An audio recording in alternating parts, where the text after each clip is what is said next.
Fala aí pessoal, tudo bem? E como vocês puderam ver aí no título, eu coloquei como rompendo o sofismo libertário, tá? E só para explicar melhor, sofismo ele é um argumento que ele parece ser correto, só que na verdade ele induz ao erro, tá? Que é exatamente isso que a ética libertária faz. Ela parece ser uma ética correta, ela parece ser uma ética coerente, só que na verdade ela tem falhas lógicas dentro da própria estrutura dela, tá? Então assim, por mais que esse vídeo ele seja um pouquinho maior, mas é necessário, tá? Porque eu vou estar abordando tanto o libertarianismo quanto o anarcapitalismo, tá? Porque lembrando que esses dois termos não são a mesma coisa. Quando eu falo de libertarianismo, eu estou falando da parte ética.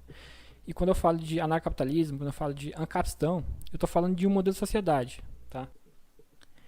Então, assim, nessa primeira parte do vídeo, eu vou estar tratando mais da questão utilitarista, tá? Da questão consequencialista da coisa. Que é o quê? Na ausência do Estado, como que funcionaria as questões X, Y e Z. Eu vou mostrar por que um ambiente anárquico geraria mais conflitos do que a gente tem hoje, tá? Então, assim, lembrando que esses problemas utilitários, esses problemas consequencialistas que eu vou abordar aqui, ele refuta o modelo de sociedade que os libertários defendem, tá? Ele refuta o anarcapitalismo. Mas o utilitarismo em si, ele significa o que é mais útil para a sociedade, tá? Ele significa a gente não abrir mão das consequências. É isso que é utilitarismo. É por isso que ele é importante, tá? Se você tivesse um dilema ético, onde você, para sobreviver, teria que ignorar a ética, o que você faria, né? Então, a gente tem um dilema bem importante também aí. Mas, assim, se tratando da ética em si, que eu vou tratar na segunda parte do vídeo, nessa parte, é na segunda parte que eu vou mostrar por que imposto não é roubo, tá? E vou mostrar por que a ética libertária está errada. Mas, então por isso que eu optei por dividir o vídeo em duas partes. Tá, e o primeiro ponto que eu queria abordar é em relação à justiça, tá? Porque hoje, nos países, por mais que os países tenham modelos de governo diferentes, como por exemplo o Brasil, ele tem um sistema presidencial, já na Dinamarca, ele tem um modelo de monarquia constitucional, na Finlândia ele tem o parlamentarismo. Todos os países do mundo, todos os países do planeta, eles têm a justiça centralizada no Estado. O que eu quero dizer com isso? Eu quero dizer que você não sai numa rua, por exemplo, e você tem um tribunal que é pró-aborto em sua rua. Na rua seguinte tem um outro tribunal que é anti-aborto. Na outra rua tem um tribunal que é anti-propriedade intelectual. Você não tem. As leis são centralizadas no Estado. Então, assim, eu diria que os libertários eles desconhecem o conceito de dano colateral, tá? Porque, assim, quando você remove o Estado, quando você deixa o mercado totalmente livre, não necessariamente o mercado vai seguir a sua ética, não necessariamente o mercado vai seguir a ética libertária. Na verdade, a única coisa que o mercado tende a seguir é o lucro, tá? Porque o mercado por si só ele é amoral, ele não tem uma moral intrínseca. Então, um dos problemas que eu consigo enxergar é que na hora de criar leis, você não tem mais um filtro. O único filtro que você tem o único critério que você tem para criar uma lei é se houver demanda. Se houver demanda por uma lei X, né? Se financeiramente compensar o tribunal privado a criar uma lei X, ele vai criar. Então, se as empresas fizerem, por exemplo, uma pesquisa de mercado e descobrir que existe muita demanda para leis pró-aborto, então,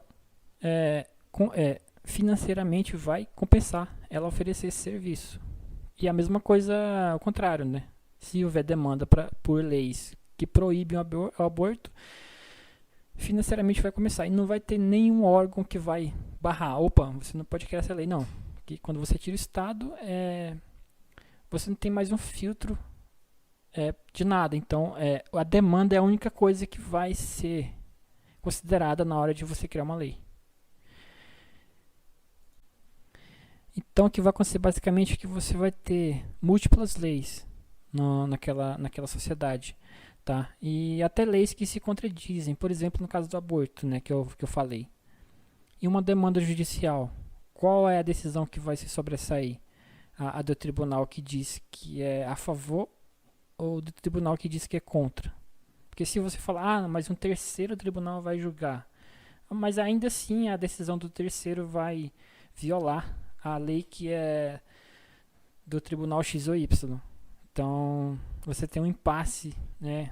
Tanto para esse exemplo quanto para vários aí. E mesmo se você usar o argumento de existiriam cidades privadas com suas próprias regras, e ao você morar nela você concordaria com as regras. Isso é contraditório por causa que as regras de uma cidade elas não podem sobrepor os direitos individuais. Por exemplo, a ética, a lei de propriedade ela é universal, então a regra da cidade não poderia sobrepor ela. Se o cidadão da cidade quisesse procurar uma agência privada em nível global, ele poderia. Se você tentasse impedir isso, você estaria violando a liberdade individual dele. Ou no caso do aborto lá, a regra da cidade não poderia sobrepor tanto a favor quanto contra o feto, né? Certo, então vamos falar um pouquinho sobre a questão da maioridade penal, né? O que acontece? Hoje, assim, para uma pessoa ser considerada adulta, ela precisa ter no mínimo 18, né? E em alguns países 21 anos. Só que dentro da ética libertária não existe essa idade mínima. O que... assim, e nem teria como eles determinarem uma idade mínima, porque seria arbitrário fazer isso, tá? O que a gente percebe, assim, quando a gente lê sobre a ética libertária, lá principalmente na parte do Hoppe, em relação à ética argumentativa, é que a partir do momento em que a pessoa tem autopropriedade, ela pode exercer essa autopropriedade dela para fazer o que ela quiser. E qualquer restrição dessa autopropriedade seria uma violação da autopropriedade dela, né? Não existe uma regra assim, a partir de tal ano, não tem como eles determinarem isso. A solução disso vai estar sempre dentro do campo positivo, porque dentro do campo de leis positivas a gente consegue, mesmo que arbitrariamente, determinar com base em estudos e qual é a melhor idade, assim, com base em estudos científicos, enfim. Mas, assim, falando da ética libertária em si, o que acontece? Se você, por exemplo, negar ao seu filho o direito de ele sair de casa para ele fazer o que ele quiser, o seu filho de 12 anos, né? Que eu gosto de dar esse exemplo. Ele quer sair de casa para usar drogas, para fazer o que ele quiser. Se você falar que não, a sua tutoria deve sobrepor a autopropriedade dele, então quer dizer que você está violando a autopropriedade dele, quer dizer que ele não tem o direito pleno de autopropriedade, você está restringindo, né? E isso é uma contradição, por causa que ou ele tem a autopropriedade completa ou ele não tem, você está restringindo.